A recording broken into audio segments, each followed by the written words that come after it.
ओम भगवते वासुदेवाय नमः। अभ्यास योग युक्तेन चेतसा नन्यगामिना परमं पुरुषं दिव्यं याति पार्थ अनुचिंतयन्। हे पार्थ, अभ्यास योग से युक्त तथा अन्य दिशा में ना जाने वाले चित्त से निरंतर चिंतन करता हुआ मनुष्य परम दिव्य परमेश्वर को प्राप्त हो जाता है। भगवान श्री कृष्ण अभ्यास योग का महत्व कहते हैं। मानव जीवन का साध्य है परमात्मा के साथ युक्त होकर स्वधर्म पालन करते हुए अर्थात अपना कर्तव्य कर्म करते हुए एवं अपने दायित्व का निर्वाह करते हुए आनंद स्वरूप परमात्मा के साथ एकात्मता स्थापित कर लेना। श्री कृष्ण कहते हैं कि जो मनुष्य मन और बुद्धि परमात्मा को समर्पित कर देता है वो निसंदेह परमात्मा को प्राप्त हो जाता है।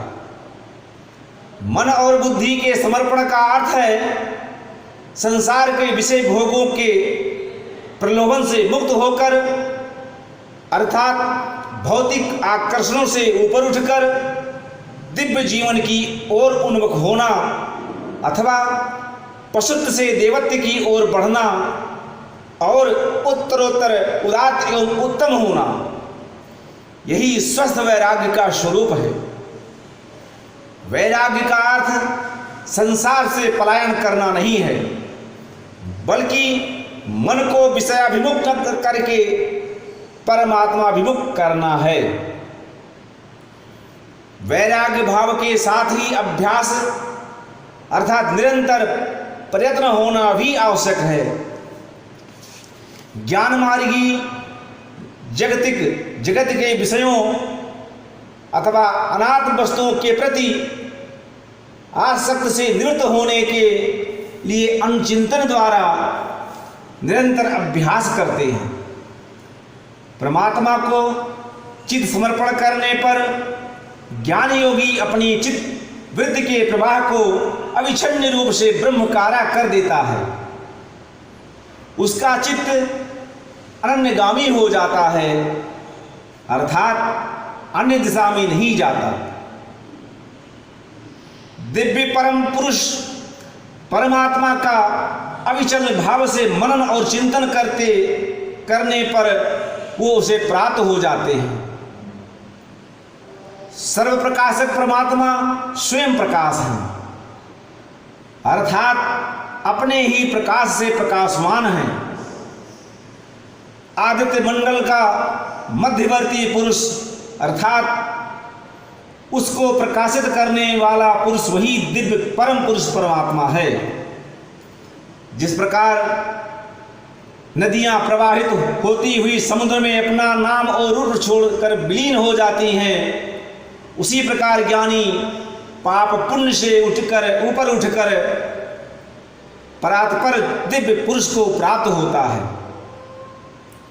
ज्ञानी अभ्यास द्वारा परमात्मा के साथ एक होकर तराद्रुप हो जाता है।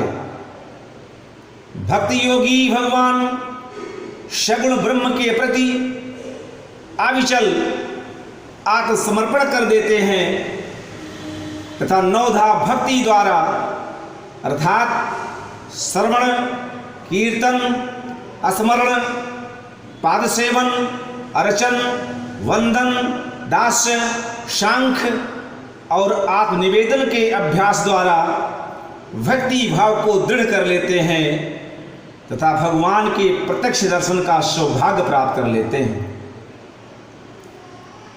अभ्यास जीवन के प्रत्येक क्षेत्र में सफलता का मार्ग प्रशस्त करता है तथा गीता में उसे योग के रूप में प्रतिष्ठित किया गया है।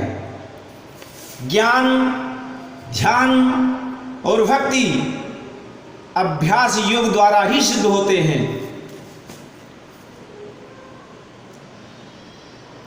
काव्यं पुराणं अनुशासयति तारम अड़ो अड़ी असंसम अनु अस्मरेत या सर्वस्वधारम अचिंत रूपम आदित्य वर्णम तमसा परस्तपतात् प्रणय काले मनसा अचलेन भक्तया युक्त योगबलेन चा एव ध्रुवो मध्ये परम अवशेष सम्यक शतम परम पुरुषम उपैति दिव्यम। जो मनुष्य सर्वज्ञ अनादि सर्वनियंता सूक्ष्म से भी सूक्ष्म सबके धारण पोषण करने वाले आचित्य स्वरूप आदित्य की भांति तेजोमय एवं नित्य चैतन्य प्रकाश स्वरूप और अविद्या से परे सच्चिदानंद स्वरूप परमात्मा का स्मरण करता है, वो भक्ति युक्त मनुष्य अंत काल में अचल मन से योग बल से भ्रुकुटी के मध्य में प्राण को स्थापित करके उस दिव्य परम पुरुष परमात्मा को ही प्राप्त होता है। भगवान श्री कृष्ण प्रणय काल में प्राण विसर्जन की विधि बता रहे हैं। भगवान श्री कृष्ण जीवन काल में कर्तव्य कर्म करने के साथ ही भगवत प्राप्ति के लिए साधना करने की महत्ता स्पष्ट करते हैं तथा मृत्यु काल में भगवत स्मरण करते हुए शांति पूर्वक प्राण विसर्जन की विधि का वर्णन करते हैं। ज्ञानी पुरुष देह त्याग के समय दिव्य परम पुरुष परमात्मा का चिंतन करते हैं। ज्ञान स्वरूप परमात्मा अज्ञान स्वरूप अंधकार से परे हैं, वो सूर्य के समान प्रकाशक हैं। परमात्मा नित्य चैतन्य प्रकाश स्वरूप है, स्वप्रकाश है। सूर्य का प्रकाश तो केवल अपने मंडल तक ही सीमित है, किंतु ज्योतिर्मय परमात्मा अखिल विश्व का प्रकाशक है। उसके प्रकाश से ही सब कुछ प्रकाशित होता है। परमात्मा का स्वरूप अचित्य है क्योंकि उसकी महिमा अनंत है। उसके नेत्र और वाणी द्वारा ग्रहण नहीं किया जाता और ना अन्य देवों से, ना इंद्रियों से, ना तप से, ना कर्म से ही ग्रहण किया जाता है, बल्कि ज्ञान की महिमा से शुद्ध अंतःकरण वाला होकर उसका ध्यान करता हुआ उस निष्कल ब्रह्म का संदर्शन करता है। वो अप्रमेय अर्थात बुद्धि से परे है, उसका कोई प्रत्यक्ष प्रमाण नहीं। परमात्मा तर्कातीत है, तथापि वो विधाता है। वो अत्यंत सूक्ष्म से भी अत्यंत सूक्ष्म है और चिरंतन है। सारे विश्व का प्रशासिता एवं अनुशासिता है, वो जगत नियंता है। परमात्मा सर्वज्ञ है। मनुष्य को प्रणय काल में सांसारिक विषयों मोह बंधनों से मुख मोड़कर भक्ति सहित एवं निश्चल एवं एकाग्र मन से उस दिव्य पुरुष का स्मरण करना चाहिए तथा सावधानी से हृदय कमल में परमात्मा का स्वरूप धारण करके वशीभूत चित्त द्वारा ऊर्ध्वगामिनी सुषुम्ना नाड़ी के सहारे हृदय स्थित प्राणवायु को पहले कंठ में अर्थात विशुद्ध चक्र में लाकर फिर भ्रुकुटी में अर्थात अज्ञा चक्र में स्थापित करना चाहिए और कपाल स्थित ब्रह्मरंध्र के भेदन द्वारा प्राण त्याग करना चाहिए। ये क्रिया केवल सिद्ध योगी ही कर सकते हैं। भगवत भक्त भगवान के स्वरूप का ध्यान और भगवान के गुणों का चिंतन करते हुए शांत और सम होकर सुखपूर्वक प्राण त्याग कर देते हैं और श्रेष्ठ गति को प्राप्त हो जाते हैं। ओम भगवते वासुदेवाय नमः।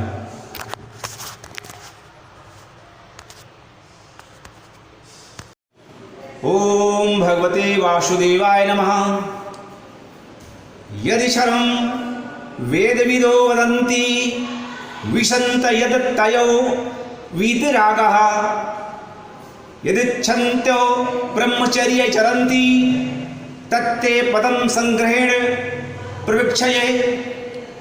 वेदों के ज्ञाता जिस सच्चिदानंद स्वरूप परम पद को अविनाशी कहते हैं, राग रहित यति महात्मा लोग जिसमें प्रवेश करते हैं और जिसकी इच्छा करते हुए ब्रह्मचारी ब्रह्मचर्य का आचरण करते हैं, उस परम पद को तेरे लिए संक्षेप से कहूंगा।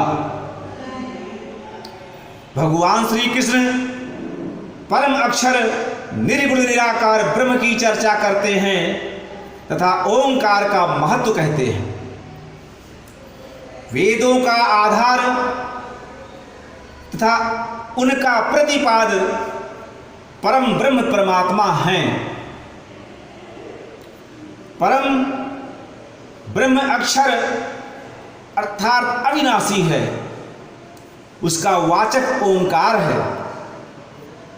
अर्थात परम ब्रह्म का एक नाम ओम है। ओंकार को वेदों में प्रणव भी कहा जाता है। योगीगण ओंकार रूप ब्रह्म की उपासना करते हैं। योगियों के लिए ब्रह्म अथवा ओम परम पद है। परम ब्रह्म परमात्मा एवं ओम अक्षय एक रस तथा नित्य है।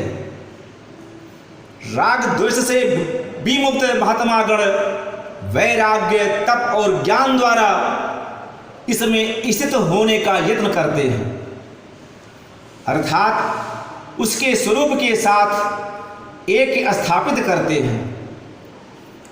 अनेक साधक ब्रह्मचर्य पालन अर्थात नियम संयम पालन द्वारा ऊर्ध्वरेता एवं ऊर्ध्वति चेता होकर ब्रह्म में संचरण करते हैं तथा उनका प्राप्ताव्य पद अविनाशी ब्रह्म होता है।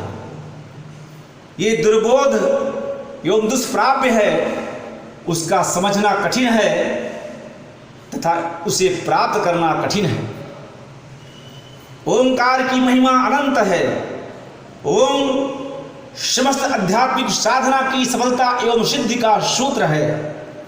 समस्त मंत्रों का शिरोमणि परम मंत्र है। सूक्ष्म बीज रूप से संयंत्र सर्वस्व व्याप्त है। ओम की साधना ज्ञान और भक्ति के मार्ग को प्रशस्त कर देती है तथा साधक को चमत्कारिक शक्ति सुख समृद्धि वैभव वैराग्य से युक्त कर देती है। ओम ब्रह्म का लिंग है, ब्रह्ममय है तथा ओम का जप एवं ध्यान ब्रह्म संदर्शन का श्रेष्ठ सोपान है। सर्वद्वाराणि संयम मना हृदय निरुद्धय च मूर्धन्यम आधाय आत्मनः प्राणम आविष्टता योगधारणाम ओम इति एकाक्षरम ब्रह्म व्याहरण माम अनुस्मरन् यः प्रयाति त्याजन देहम सः याति परमां गतिम। समस्त इंद्रियों के द्वारों को रोककर अर्थात इंद्रियों को उसके विषयों से हटाकर मन को हृदय में स्थिर करके और अपने प्राण को मस्तक में स्थापित करके योग धारणा में स्थित हुआ जो मनुष्य ओम ऐसे एक अक्षर रूप ब्रह्म को उच्चारण करता हुआ तथा भीतर मेरा स्मरण करता हुआ देह त्याग करते हुए जाता है, वो परम गति अथवा परम पद को प्राप्त होता है। भगवान श्री कृष्ण प्रयाण विधि द्वारा का वर्णन करते हैं।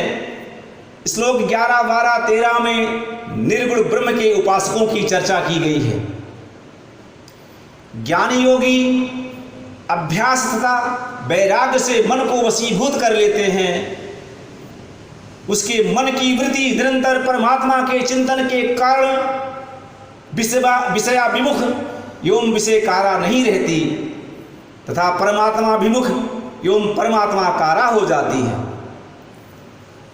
वो इंद्रियों के द्वार बंद कर देता है, अर्थात उन्हें उनके विषयों की ओर जाने से रोक देता है। 5 ज्ञानेंद्रियों नेत्र, जिह्वा, नासिका, कान तथा त्वचा के विषय क्रमशः रूप, रस, गंध, शब्द और स्पर्श हैं। ज्ञानेंद्रियों के अपने विषयों से दूर हटने पर कर्मेंद्रियां भी अपने विषय की ओर प्रवृत्त नहीं होती। इंद्रियों को उसके विषयों से रोकना प्रत्याहार कहलाता है, किंतु ज्ञानेंद्रियों का विषयों से हटाना पर्याप्त नहीं है। इंद्रियों के प्रकाशक मन का विषयों से हटना तथा वशीभूत होना भी अत्यंत महत्वपूर्ण है। योगी वशीभूत मन को ध्यान द्वारा हृदय पुंडरीक अर्थात हृदय क्षेत्र में विराजमान कमल के सादृश्य हृदय चक्र में निर्द्वय स्थित कर लेता है। वो योग बल द्वारा अपनी प्राणवायु एवं प्राण शक्ति को समेटकर अपनी मूर्धा में विराजमान सहस्रार चक्र में स्थित कर देता है। वास्तव में प्राणवायु ही इंद्रियों के द्वार पर स्थित होती है तथा उन्हें सक्रिय कर देती है। मेरुदंड में सुषुम्ना नाड़ी मूलाधार चक्र के सहस्रार चक्र तक विस्तृत है। चक्रों का भेदन क्रमशः भूमिजय कहलाता है। योगी ऊर्ध्वगामिनी सुषुम्ना के द्वारा प्राण को क्रमशः ऊपर की ओर उठाकर पहले कंठ में स्थित विशुद्ध चक्र का भेदन करता है, फिर भूमध्य में स्थित अज्ञा चक्र का भेदन करता है और फिर उन्हें कपाल में स्थित सहस्रार में स्थापित कर देता है। योगी सहस्रार चक्र अथवा ब्रह्मारंध्र द्वारा ही प्राण विसर्जन करते हैं।